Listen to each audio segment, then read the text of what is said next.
முதல்வா திராவிட புதல்வா வா தலைவா ஜகயுகம் ஆளவா நிறைவா முதல்வா திராவிட புதல்வா. என் பாசத்திற்கும் பெரன்பிற்கும் உரிய ஈடு இணையற்ற இளைஞரணியின் எண்ணரும் இனிய நண்பர்களே, பெரியோர்களே, தாய்மார்களே, வணக்கத்திற்குரிய வாக்காள பெருமக்களே, மேற்கு மலை தொடர் சூழ அமைந்திருக்கக்கூடிய அழகிய மாவட்டம்தான் இந்த தேனி மாவட்டம். உதயசூரியன் சின்னத்தில் நீங்கள் ஆதரவினை தந்திட வேண்டும் என்று கேட்டுக்கொள்வதற்காக உங்களை தேடி வந்திருக்கிறோம், உங்களை நாடி வந்திருக்கிறோம், உங்களை விரும்பி வேண்டி கேட்க வந்திருக்கிறோம், உரிமையோடு கேட்க வந்திருக்கிறோம், உணர்வோடு கேட்க வந்திருக்கிறோம். 2011ஆம் ஆண்டு சொன்னதையெல்லாம் செஞ்சேன்னு சொல்ற ஜெயலலிதா அவர்களே, 2011ஆம் ஆண்டு தேர்தல் நேரத்தில் அவர் தந்த வாக்குறுதி என்ன? விவசாயிகளுடைய தனிநபர் வருமானத்தை 2 மடங்கு உயர்த்துவதற்கு ஒரு சிறப்பு திட்டம் செயல்படுத்தப்படும் என்று சொன்னார்.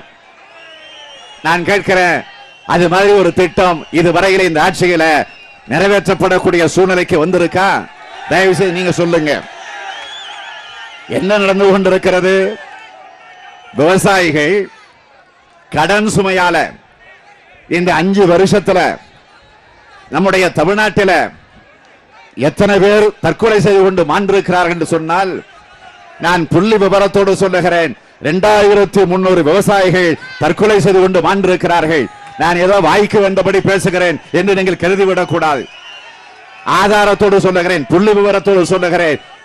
நான் எப்பொழுதுமே வாய்க்கு வந்தபடி பேச மாட்டேன். காரணம், கலைஞருடைய மகன் நான். எதையும் ஆதாரத்தோடு தான் பேசுவேன். அது மட்டும் இல்ல, காவல்துறை மூலமாக விவசாயிகளுடைய டிராக்டர்கள் பறிமுதல் செய்யப்படக்கூடிய ஆட்சிதான் ஜெயலலிதா தலைமையில் இருக்கக்கூடிய அதிமுக ஆட்சி. 2000 ஏக்கர்ல ஐடி பார்க் இந்த தேனியில் அமைக்கப்படும் அப்படின்னு 110 விதியில அறிவிச்சீங்களா? நான் கேட்கிறேன், அடிக்கல் நாட்டு விழா நடத்தி இருக்கிறீங்களா? அல்லது ஒரு எங்கேயாவது ஒரு செங்கலாவது நடப்பட்டிருக்கா? இடம் தேர்வு செய்யப்பட்டிருக்கா? செய்வீங்களான்னு மக்களை பார்த்து கேட்கிறீங்களம்மா. நான் கேட்கிறேன், செஞ்சீங்களா? நான் கேட்கிறேன், பதில் சொல்லுங்க. ஆகவேதான் நான் உங்களை எல்லாம் கேட்டுக்கொள்ள விரும்புகிறேன். இப்படி அபாண்டமான வகையில பொய்யையே சொல்வது தொழிலாக கொண்டு ஒரு முதலமைச்சர் இன்றைக்கு தேர்தல் பிரச்சாரத்தில் வந்து பேசுகிறார்.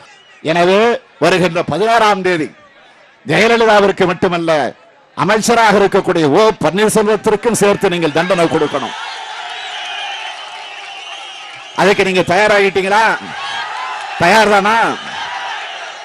இந்த தேர்தல் அறிக்கை இருக்கக்கூடிய 501 உறுதிமொழிகள் நிறைவேற்றப்பட வேண்டும் என்று சொன்னால், தமிழ்நாட்டில் 6வது முறையாக கலைஞருடைய ஆட்சி உதயமாகணும். அதுக்கு நம்முடைய வேட்பாளர்களாக உங்களிடத்தில் ஒப்படைக்கப்பட்டிருக்கக்கூடிய பெரியகுளம் தொகுதியினுடைய வேட்பாளர் வி அன்பழகன் அவர்கள், நம்முடைய போடி தொகுதியினுடைய கழக வேட்பாளர் லட்சுமணன் அவர்கள், கம்பம் தொகுதியினுடைய கழக வேட்பாளர் கம்பம் ராமகிருஷ்ணன் அவர்கள், உங்கள் மாவட்ட செயலாளர் நம்முடைய ஆண்டிப்பட்டி தொகுதியினுடைய கழக வேட்பாளர் மூக்கை அவர்கள், இந்த 4 பேர்களுக்கும் உதயசூரியன் சின்னத்தில் ஆதரவு தந்து மாபெரும் வெற்றியை தேடித்தாருங்கள். முடியட்டும் விடியட்டும், முடியட்டும் விடியட்டும், முடியட்டும் விடியட்டும், முடியட்டும்.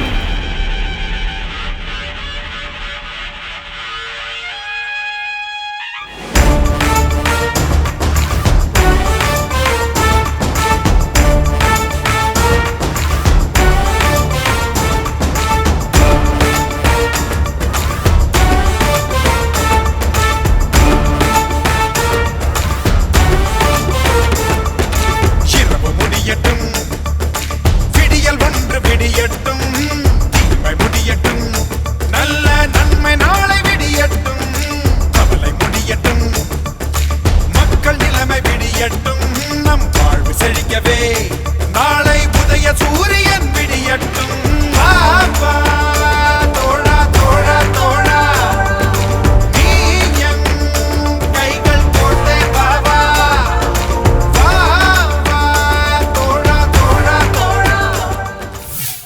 கழகம் வெளியிட்டிருக்கக்கூடிய மாவட்ட தேர்தல் அறிக்கை இதுவரைக்கும் இந்தியாவில எந்த இயக்கமும் எந்த கட்சியும் செய்யாத ஒரு சாதனை.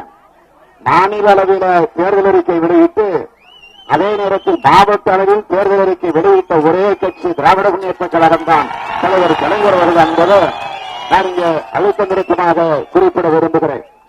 தேர்தல் அறிக்கை எல்லாம் பார்த்திருக்கீங்க இல்லையா? படிச்சீங்களா? டிவியில அப்பப்போ கேட்டிருக்கீங்க, பார்த்துக்கிட்டு இருக்கிறீங்க. பாத்தீங்களா இல்லையா? சத்தமா சொல்லுங்க.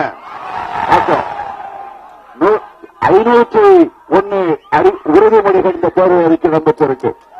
1-2 இல்ல, 501 உறுதிமொழிகளும் வாக்குறுதிகளும் நாங்கள் ஆட்சிக்கு வந்தால் கலைஞர் தலைமையில் மீண்டும் 6வது முறையாக தமிழகத்தில் திராவிட முன்னேற்ற கழக ஆட்சிக்கு வருகிறப்போ என்னென்ன காரியங்களை ஆற்றப் போகிறோம் என்று மாநில அளவில் வாக்குறுதிகளை வழங்கியது மட்டுமல்ல, மாவட்ட அளவில் வழங்கப்பட்டிருக்கக்கூடிய அந்த உறுதிமொழிகளை நான் உங்களுக்கு இப்போ நினைவுபடுத்த போறேன்.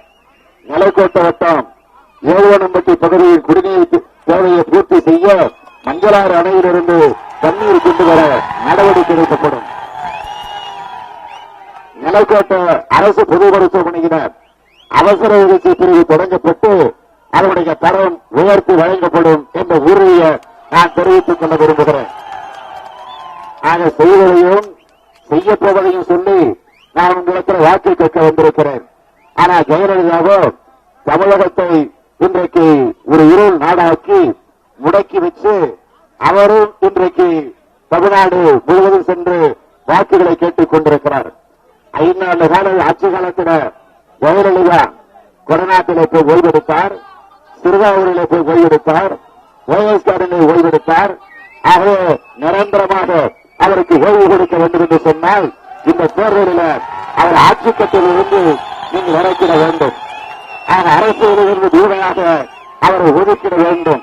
ஆக இனி முதலமைச்சர் என்ற அந்த நிலையில் இருந்து அவர் இந்த தமிழ்நாட்டை குட்டிச்சுவராக்கிற சூழ்நிலையை நீங்கள் உருவாக்கி தரக்கூடாது என்ற அந்த வேண்டுகோளைத்தான் நான் இந்த நேரத்தில் இங்கு உங்கள் அனைவரையும் கேட்டுக்கொள்ள கடமைப்பட்டிருக்கிறேன். ஆகவே இளைஞர்களே, மாணவர்களே, விவசாய பெருங்குடி மக்களே, நெசவாளர்களே, தொழிலாளர் தோழர்களே, பாட்டாளி பெருமக்களே, ஒட்டுமொத்த வணக்கத்திற்குரிய வாக்காளர் பெருமக்களை உங்களை எல்லாம் அன்போடு கேட்டுக்கொள்ள விரும்புகிறேன். நம்முடைய வேட்பாளர் அன்பழகன் அவர்கள், நீங்கள் எல்லாம் உதயசூரியன் சின்னத்தில் ஆதரவு தந்து சிறப்பான ஒரு வெற்றியை தேடி தரணும். வெற்றி பெற வைப்பீங்களா?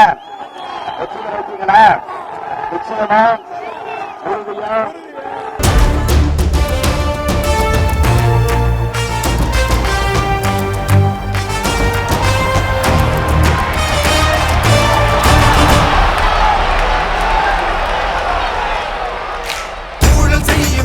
ஆட்சி இங்கே முடியட்டும், நாளை நம்மை காக்க புதிய அரசு இங்கே விடியட்டும்.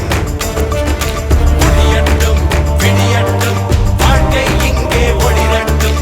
முடியட்டும், விடியட்டும், வாழ்க்கை இங்கே ஒளிரட்டும். சாதி பேத சண்டை இங்கே முடியட்டும். மனிதம் மேன்மையோடு வாழ நல்ல தலைமை விடியட்டும். உழவர் கஷ்டங்கள் தீர்ந்த பாடில்லை,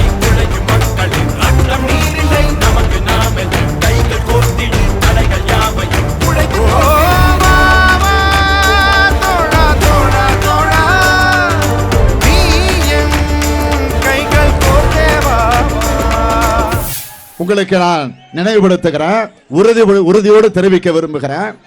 ஆத்தூர், திண்டுக்கல் ஆகிய பகுதிகளுக்கு குடிநீர் கிடைக்கும். காமராஜர் ஏரி தூர்வாரி விரிவுபடுத்தக்கூடிய திட்டத்தை நிறைவேற்ற போகிறோம். அதே மாதிரி நெல், கரும்பு, தேங்காய் விவசாயிகள் கொள்முதல் கிடங்குகள் நிச்சயமாக அமைக்கப்படும். ஆத்தூரில் அரசு கலைக்கல்லூரி, வேளாண் கல்லூரி நிச்சயமாக அமைக்கப்படும். 24 மணி நேர மருத்துவமனை உறுதியாக இந்த தொகுதியில் அமைக்கப்படும். காவேரி கூட்டு குடிநீர் திட்டம் ரெட்டியார் சத்திரம் பகுதிக்கு விரிவாக்கம் செய்யப்படும் என்று வாக்குறுதி வழங்கப்பட்டிருக்கிறது. அந்த கூட்டு குடிநீர் திட்டம் நிச்சயமாக நிறைவேற்றப்படும். இப்போ ஜெயலலிதா உறுதிமொழியெல்லாம் சொல்லிட்டு இருக்காங்க. இப்போ 2006 சொன்னதெல்லாம் மறந்திருக்க மாட்டீங்க நீங்க. 2006 அந்த அம்மா சொன்னது என்ன தெரியுமா? இலவசமாக ஒவ்வொருவருக்கும் 20 லிட்டர் குடிநீர், பாதுகாக்கப்பட்ட குடிநீர் வழங்குவேன் ஜெயலலிதா சொன்னார். யாருக்காவது இப்ப வழங்கப்பட்டு இருக்கா? யாராவது ஒருத்தர் சொல்லுங்க. அதை யாராவது சொன்னா நான் மன்னிப்பு கேட்க தயார்.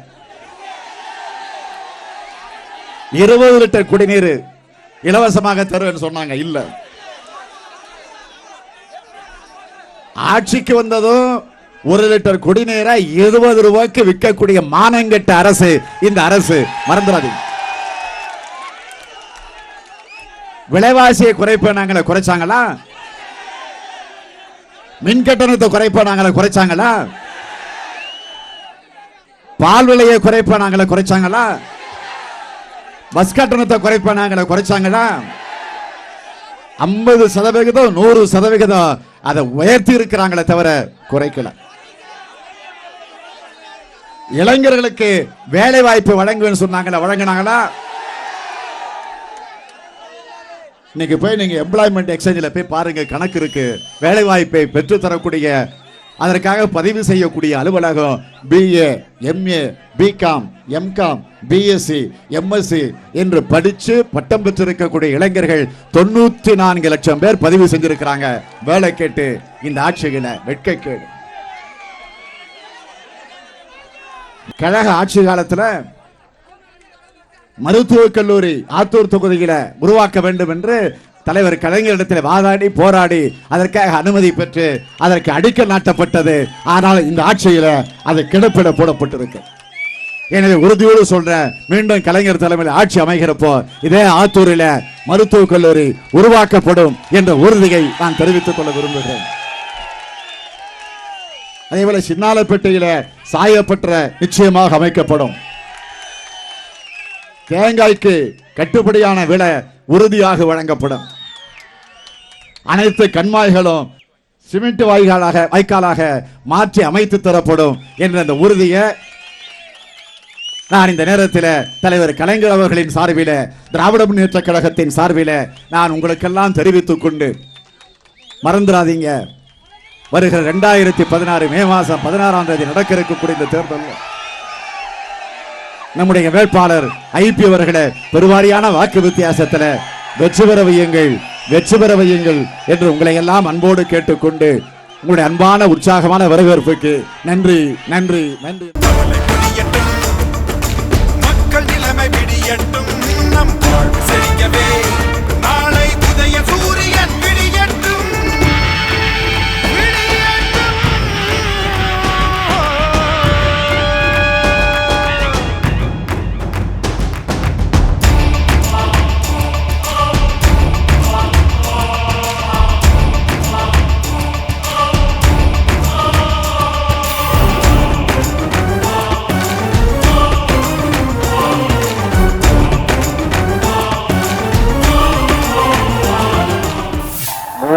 இந்த தொகுதியில வெற்றி பெற்ற ஒருவர் அமைச்சராக இருந்தவர் இந்த தொகுதியை விட்டு ஓடிட்டார். இப்போ விஸ்வநாதன் ஓடல, விரட்டிட்டாங்க. தோட்டத்துக்குள்ளே நுழைய முடியல. இப்ப அடிச்ச கொள்ளைய பணத்தை ஒழுங்கா இங்க கப்பம் கட்ட முடியாத காரணத்தினால அதை கண்டுபிடிச்சு இன்னைக்கு அந்த மந்திரியோட நிலைமை அப்படி ஆகியிருக்கு. இங்கவே கடந்த முறை குறைந்த வாக்கு வித்தியாசத்துல தான் அவரால் வெற்றி பெற முடிஞ்சிச்சு. தப்பிச்சோம் பொழிச்சோன்னு அது இப்ப ஆத்தூருக்கு அனுப்பிச்சிருக்கிறாங்க. ஐபிக்கு எடுக்கணுமா இதுக்கு பாருங்க. இப்ப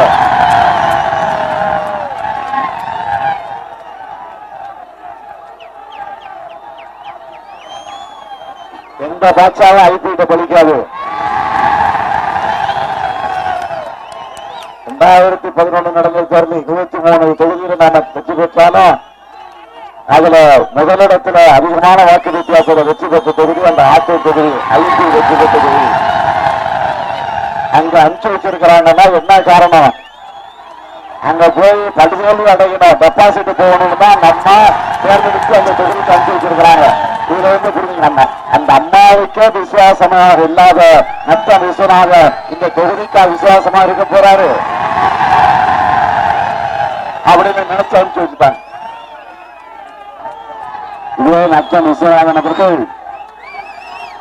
மகவுகளுக்கு சாத்தியமில்லைன்னு சொன்னார் எங்க சட்டமன்றத்தில். ஆக சாத்தியமில்லைன்னு சொன்ன நத்த விஸ்வநாதன்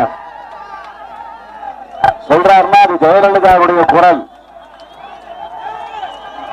எனவே மதுவிலக்கு வேண்டாம் என்று சொன்னவர்களை இந்த நாட்டை விட்டு நீங்க விலக்கி வைக்கணும். வச்சுட்டீங்களா? மதுவிலக்க வேண்டாம்னு சொன்ன ஜெயலலிதா ஆட்சியை உடனடியாக விரட்டணும். விரட்டிருக்கீங்களா? நல்லா சத்தமா சொல்லுங்க.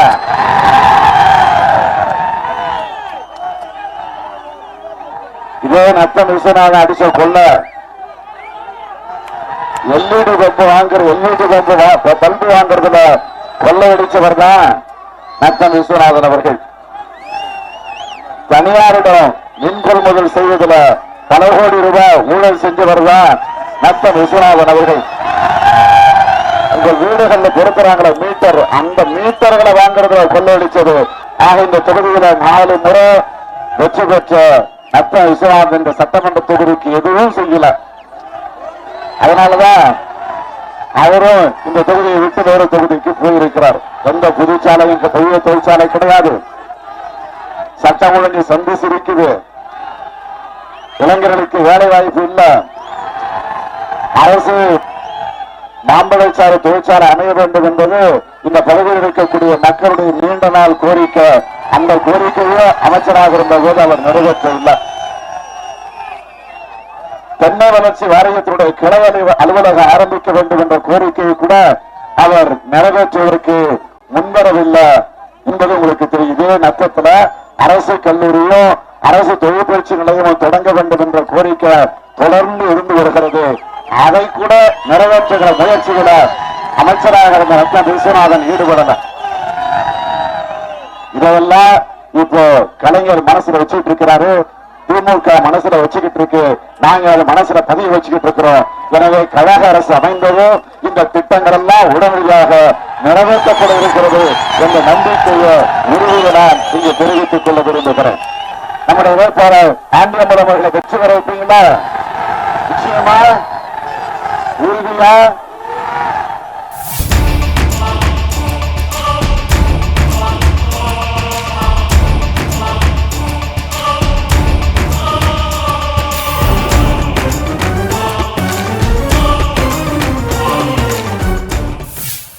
இந்த தொகுதிக்கு பெயர் திண்டுக்கல் சட்டமன்ற தொகுதி. ஆக அந்த திண்டுக்கல் சட்டமன்ற தொகுதியில அவருடைய மாநகர தொகுதியாக இருக்கக்கூடிய இந்த திண்டுக்கல் நகரத்தில் உங்களை எல்லாம் சந்திப்பதில் நான் மகிழ்ச்சி அடைகிறேன், பெருமைப்படுகிறேன். தேர்தல் அறிக்கையில சொல்லாத சிலவற்றை நம்முடைய பஷீர் அகமது அவர்களா அதே போல நம்முடைய கழகத்தினுடைய நிர்வாகிகளும் இடத்துல அடிக்கடி வண்டியில வரும்போது கூட சொல்லிட்டு வந்தாங்க. அதாவது போக்குவரத்து நெரிசலை இந்த நகரத்தை பொறுத்த வரைக்கும் குறைக்கணும் என்ற ஒரு கோரிக்கையை தொடர்ந்து எடுத்து சொன்னாங்க. அதே நகரத்தில சுகாதார சீர்கேட்டை களையணும், திண்டுக்கல் மாநகராட்சியுடைய உள்கட்டமைப்பை அதிகப்படுத்தணும், வசதியை மேம்படுத்தணும் என்று பல கோரிக்கை. அதே போல மருத்துவமனை, திண்டுக்கல் மருத்துவமனையில தலைக்காயத்துக்கு என்ன ஹெட் இன்ஜுரின்னு சொல்றோம்ல, அந்த தலைக்காயத்திற்கு சிகிச்சை அளிக்கக்கூடிய பிரிவு ஒன்று அமைக்கணும். எல்லாவற்றுக்கும் மேலாக பூட்டு மற்றும் தோல் தொழில் போன்ற பாரம்பரியமான அந்த தொழில்களை பாதுகாக்க வேண்டும் என்ற கோரிக்கை தான் நீங்க எடுத்து வச்சிருக்கிறீங்க. அதே போல நம்முடைய வேட்பாளரும் இடத்தை சுட்டி காட்டியிருக்கிறார். கவலைப்படாதீங்க, பஷீர் சட்டமன்ற உறுப்பினராக உங்களால் தேர்ந்தெடுக்கப்பட்டதற்கு பிறகு அவர் மூலமாக திராவிட முன்னேற்ற கழக ஆட்சியின் மூலமாக அவைகள் எல்லாம் நிச்சயமாக நிறைவேற்றப்படும் என்ற அந்த உறுதியை நான் இந்த நேரத்தில் தெரிவித்துக் கொள்ள விரும்புகிறேன். ஆகவே இவைகள் எல்லாம் நிறைவேற்றப்பட வேண்டும் என்று சொன்னால் உங்களுடைய ஆட்சியாக, உங்களுக்காக பணியாற்றக்கூடிய ஆட்சியாக, உங்களில் ஒருவராக இருந்து தொண்டாற்றக்கூடிய ஒரு ஆட்சியாக நிச்சயம் திராவிட முன்னேற்ற கழகம் இருக்கும். அதனுடைய ஒரு தொண்டனாக இருந்து, அதனுடைய பிரதிநிதியாக இருந்து, அதனுடைய ஒரு சட்டமன்ற உறுப்பினராக இருந்து இந்த திண்டுக்கல் தொகுதிக்கு பணியாற்ற பஷீர் அகமது அவர்கள் இன்றைக்கு உறுதி எடுத்துக் கொண்டிருக்கிறார்கள். ஆக அவர்களுடைய உறுதி நிறைவேற்றப்படுவதற்கு, திமுக ஆட்சி தந்திருக்கக்கூடிய உறுதிமொழிகள் எல்லாம் நிறைவேற்றப்படுவதற்கு நீங்கள் அத்தனை பேரும் உதயசூரியன் சின்னத்தில் ஆதரவு தந்து நம்முடைய பஷீர் அகமது அவர்களை பெருவாரியான வாக்கு வித்தியாசத்தில் வெற்றி பெற வைக்கணும்.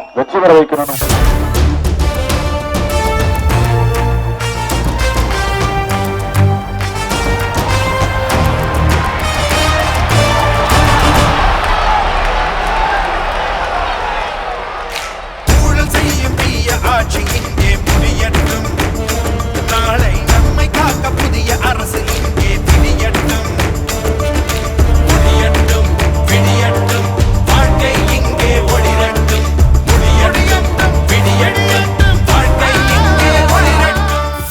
12 கோடி ரூபாயில் அமைக்கப்பட்ட நல்லதங்கால் அணை திட்ட பணிகள் 90% திமுக ஆட்சியில் இருந்தப்ப நடந்துடுச்சு. ஆனா 10% மிச்சமிருந்த அந்த பணியை கூட நிறைவேற்றப்பட முடியாத ஒரு வக்கற்ற வகையற்ற ஒரு அயோக்கியத்தன ஆட்சி இன்றைக்கு ஜெயலலிதா நடத்தி கொண்டிருக்கிறார். அதேபோல கழக ஆட்சி காலத்தில் துவங்கப்பட்ட புறவழிச்சாலை அதுவும் இன்னைக்கு கிடப்பில போடப்பட்டிருக்கு. ஒட்டஞ்சத்திர இப்போது என்ன நிலை தெரியுமா? 5 ரூபாய்க்கு குடிநீரை வாங்கக்கூடிய நிலையில இருந்துச்சு. அதுக்காக தான் திமுக ஆட்சியில காவிரி கூட்டு குடிநீர் திட்டத்தை நாம அறிமுகப்படுத்தினோம். அந்த திட்டத்தையும் இந்த கொடுமையாக இருக்கக்கூடிய இந்த படுகாரி ஆட்சி, இந்த புண்ணியவதி ஆட்சி அதையும் கிடப்பில் போட்டுடுச்சு. அதே அரசு கலைக்கல்லூரி, வேளாண்மை கல்லூரி தொடங்கப்படும் அறிவிச்சோம். அதுவும் இன்னைக்கு இந்த பாதார சாக்கடை திட்டமும் இன்றைக்கு நிறைவேற்றி திறப்பட முடியாத நிலையில தான் இந்த ஆட்சிகள் இருக்கு. எனவே திமுக ஆட்சிக்கு வருகிறப்போ இதையெல்லாம் நிச்சயமாக நிறைவேற்றி தருவோம் என்ற நம்பிக்கையை நான் உங்களை நிறுத்தின இந்த நேரத்தில் தெரிவித்துக் கொள்ள கடமைப்பட்டிருக்கிறேன். இன்னைக்கு நாட்டில் எங்க பார்த்தாலும் கொலை, கற்பழிப்பு, பாலியல் பலாத்காரம் இவைகள் தான் தொடர்ந்து இந்த நாட்டில் நடந்து கொண்டிருக்கிறது. பெண்களுக்கு எதிரான குற்றங்கள் தொடர்ந்து பெருகிக் கொண்டிருக்கிறது. பாலியல ஊழல், சத்துணவு வழங்குறது ஊழல், முட்டையில ஊழல், இப்படி மாணவர்களுக்கு வழங்கக்கூடிய லேப்டாப்ல ஊழல், இப்படி தொடர்ந்து ஊழல் நடத்தி கொண்டிருக்கக்கூடிய ஒரு அயோக்கியத்தனமான ஆட்சி இன்றைக்கு தமிழ்நாட்டில் நடந்துகிட்டு இருக்கு. எனவே இந்த ஆட்சிக்கு நீங்க முடிவு கட்டணும். ஆகவேதான் அந்த உரிமையோடு உங்களிடத்தில் உதயசூரியனுக்கு ஓட்டு கேட்க வந்திருக்கிறேன். ஒட்டஞ்சத்திரம் வீட்டு பிள்ளையாக, உங்களுடைய சேவகனாக, உங்கள் நண்பனாக, உங்கள் தோழனாக, உங்கள் ஆறுவீர் சகோதரனாக என்றைக்கும் இருக்கக்கூடிய சக்கரபாணி தான். அந்த சக்கரபாணியை மிகப்பெரிய வெற்றியை பெற வைக்கும். வைப்பீங்களா? ஒருவரையும் வித்தியாசம் வச்சுக்கிற வைப்பீங்களா? நிச்சயமா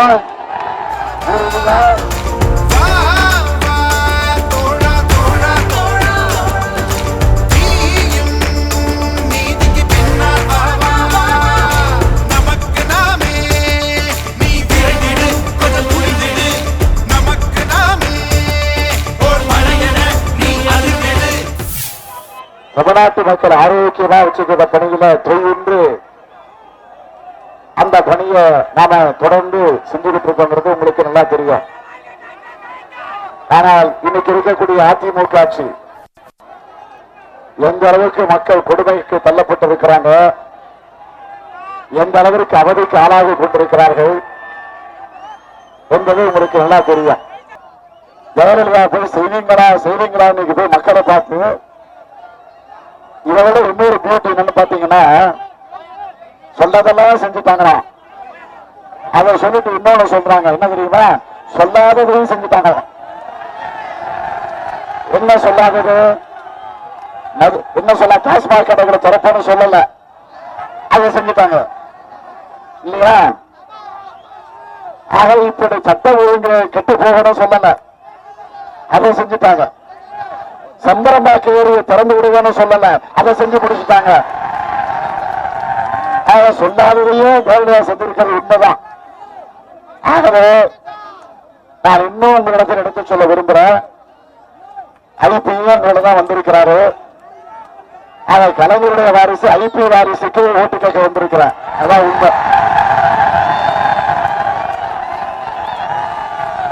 அவரும் வருவாய்த்துறை அமைச்சராக இருந்தார். நீங்க மறந்திருக்க மாட்டீங்க.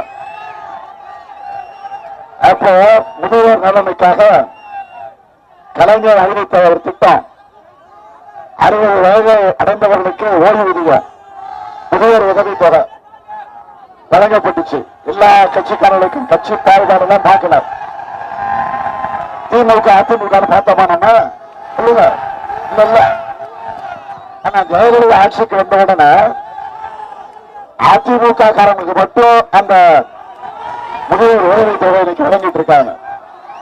அதனாலதான் தலைவர் கலைஞர் அவர்கள் தேர்தல் அறிக்கையை சொல்லி இருக்கிறாங்க, நாங்க வந்ததும் முதியோர் உதவி தொகை வழங்கப்படும், எல்லாருக்கும் வழங்கப்படும்.